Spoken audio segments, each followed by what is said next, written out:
What's good, everybody? It's your man DL Saint. I am, you guys know I'm in Central Florida, but as you can tell by the way I'm dressed, it's a little chilly down here. It's 65 degrees according to the car that I'm sitting in. It's windy, it's breezy. Wow, every time we have a comedy show, and tonight, it's Thursday, we got a comedy show, it gets Florida cold. I don't understand. What's going on?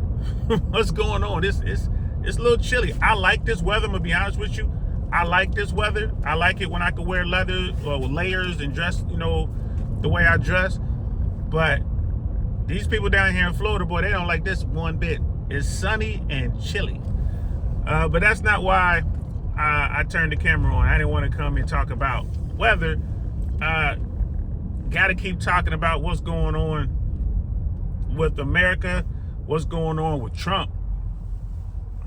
I keep saying that I wonder how long it's going to take for the Republicans, the conservatives to finally speak out and say, hey, this is wrong. What this guy is doing doesn't make any sense. It's hurting America.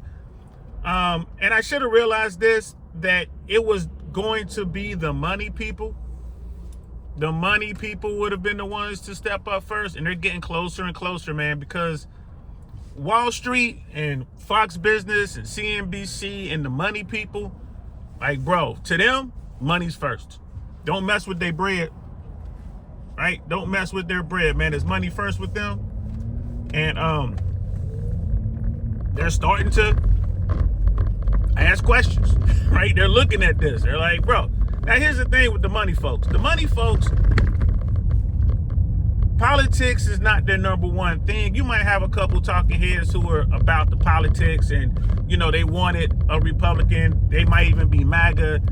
They prefer that. But they're in the business of making money. That's what they really care about. So when all the business people rallied behind Trump, what they were rallying behind was deregulation. That's what they wanted. They wanted deregulation, and they believed that's what they were going to get. And yeah, they're going to get it. But what they didn't count on, what they didn't see, what they didn't have on their bingo card, is that the new thing? I didn't have that on my bingo card.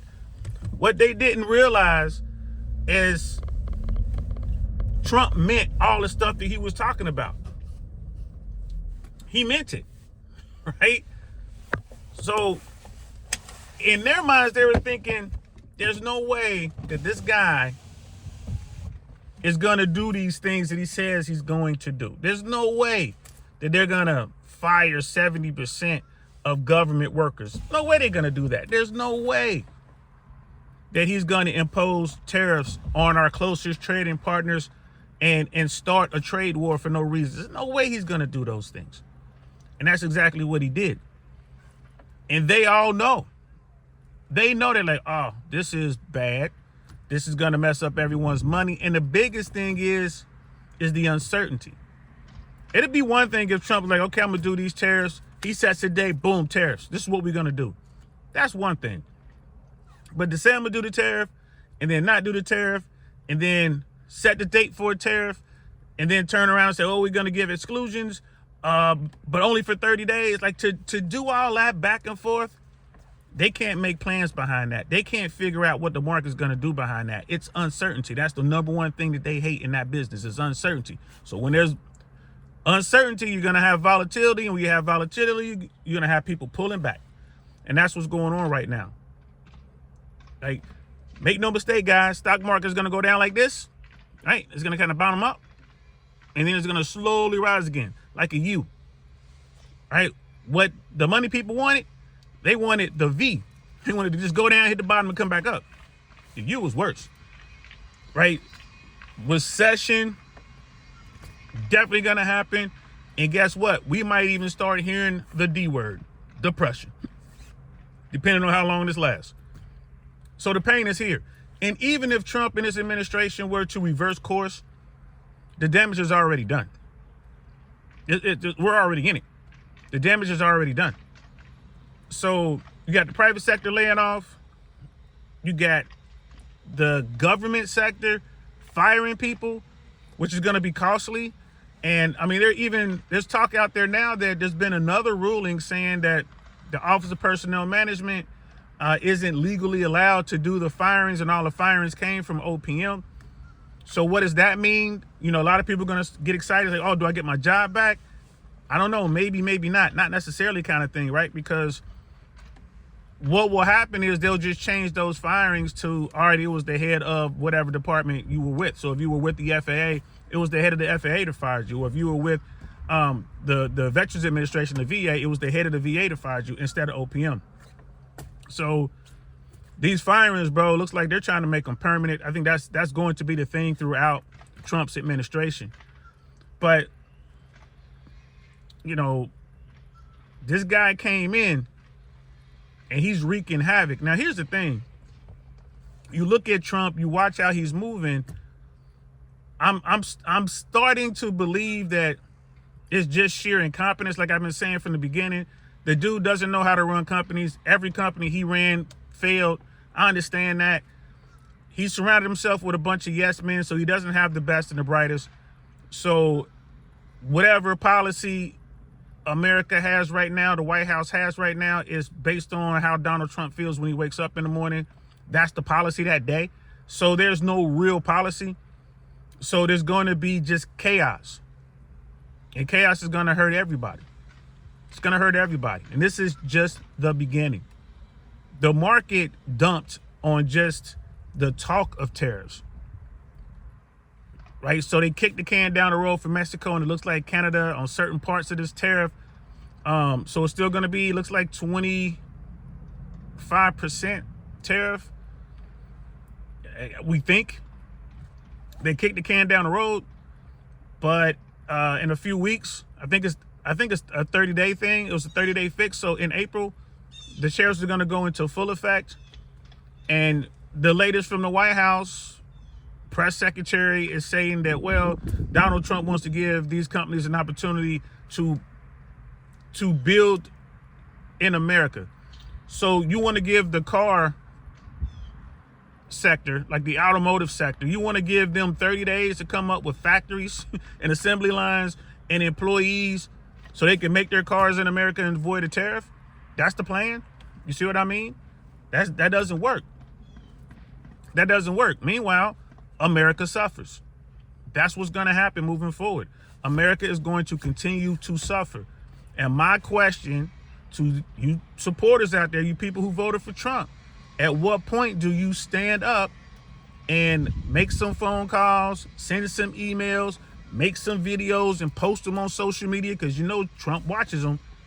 When are you going to stand up and say, hey, enough's enough, stop this, stop, before you go too far?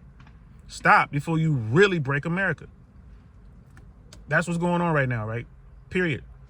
So you can certainly say that there is blood in the streets right now. And all of the old school money guys, they say that's when you really get your wealth. When there's blood in the streets, that's when there's money to be made. So there's a lot of opportunities out here. But in order for these opportunities to exist, someone has to suffer. Someone has to lose their home. Someone has to lose their 401k, right? Someone has to make a decision on, do they pay the light bill or do they buy groceries, right? People are out here getting crushed. And a lot of y'all, this is what you voted for. It is what it is. This is what you voted for. So what y'all need to do is get active, call your representative, send those emails, go to those virtual town halls, because Republicans aren't going to do any town halls in person anymore, and start working towards the midterm. Because the only way to stop this madness, you're going to have to vote out as many Republicans as you can, as many MAGA people as you can, as many politicians as you can that support Donald Trump. If you want to turn this around, that's how you got to do it. That's how you got to do it. You have to put as many people in Congress and in the Senate. They're going to fight what Donald Trump is trying to do. That's it. That's what you got to do. That's where we are right now. It's all pendulum swing. That's all this is. And you're going to have to get out here and block this guy. Why? Because it's in your best interest to do so. Simple as that. It's your money, right? Your money. You're the one out here that got fired. You're the one out here in this tough job market. And if anyone's out here trying to find work, you know what I'm talking about. You ain't going to be able to find a $100,000 job to replace the one you lost for the government. And even if you get 2 jobs, it's not going to equal what you were making with the government. McDonald's is not going to hire you for $50,000, $60,000. Target's not going to hire you out the street for $60,000. It's not going to happen. You're going to see just how tough it is to make money. So you guys voted because you remember STEMI money and going all the way back to COVID and all that kind of stuff. That's why y'all voted for Donald Trump. Donald Trump came into office the first time. He came in behind an administration that had real policies, and America was doing good. He came in right away and took credit for everything that was going on, which was the guy before him. Now he's in. The economy wasn't as strong, right? The economy wasn't as robust, and he's there making decisions and doing things that have an immediate effect on the market and immediate effect on how Americans live. This is where we are right now, right? And this ain't about politics. This is about you. This is about your family, your children, your livelihoods. So you're going to have to get out here and get vocal. Get busy. All we have is this political system. And if this system fails us, if the political system fails us, then America's going to get ugly. Because you know how we get down in America. People try to do it the right way first. We try to be nonviolent first. But if that don't work, so it is what it is, guys. Let me know what you think. Comments below. Y'all know the drill. But yeah, I'm convinced now 100%. There's no doubt in my mind. There wasn't much doubt before, but there's absolutely no doubt in my mind now that Donald Trump doesn't have a clue as to what he's doing. He really believed that shit about tariffs and other people paying, like the foreigners are going to pay these tariffs. He had no idea what he was doing. Even if this was some sort of negotiation tactic, it didn't work. The rest of the world are sick of dealing with him. And they're like, you know what? We're going to buckle down and deal with the pain, and we're going to handle this guy. And that's what's going on right now. This dude does not have a plan for what's going on, and he does not have a way out. He just doesn't have a way out. He doesn't know what he's doing. He's in over his head, and he has a bunch of people around him that only know how to do one thing, and that's say, yes, yes, Mr. Trump, yes, you're the greatest, yes, my president. Like, every time I look at these cronies out here, I mean, it's just ridiculous. The Commerce Secretary, like, bro, have y'all listened to this guy?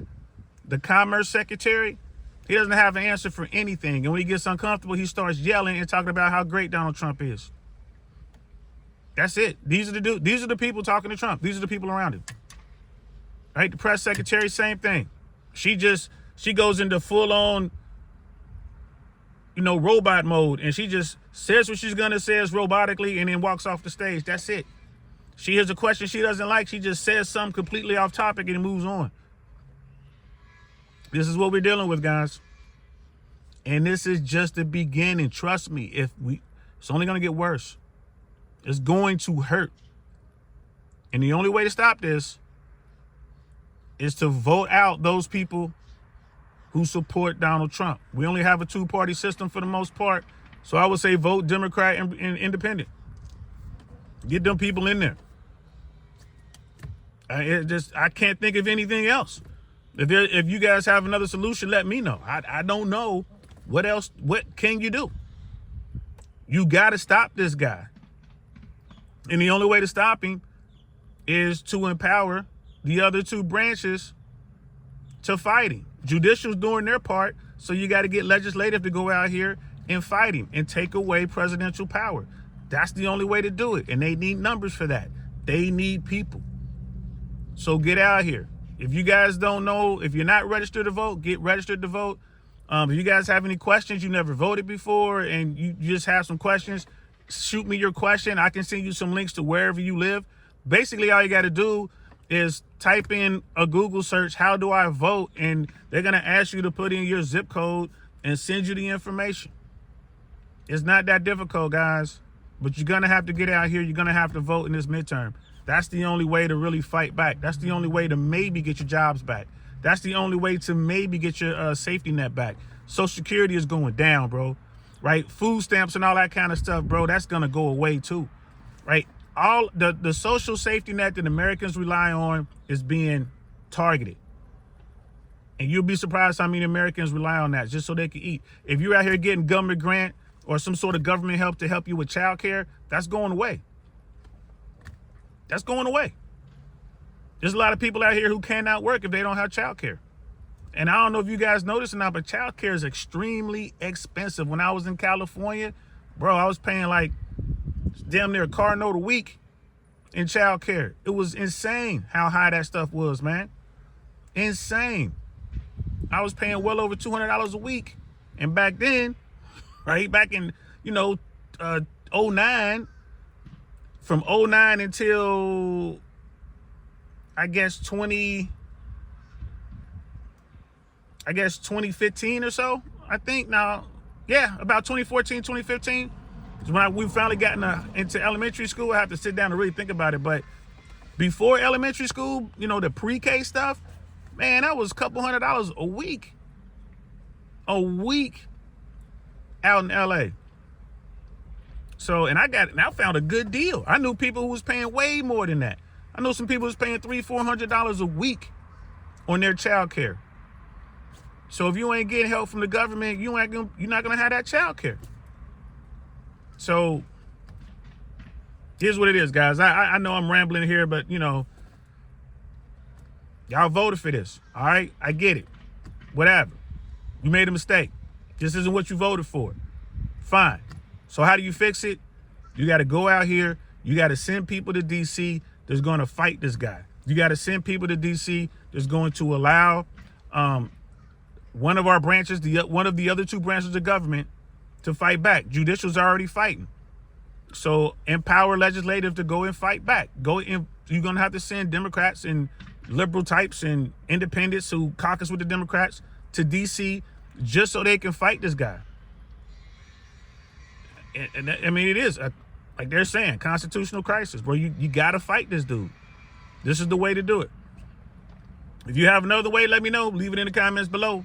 I'm DL Saint, man. I'm going to talk to y'all later. Peace.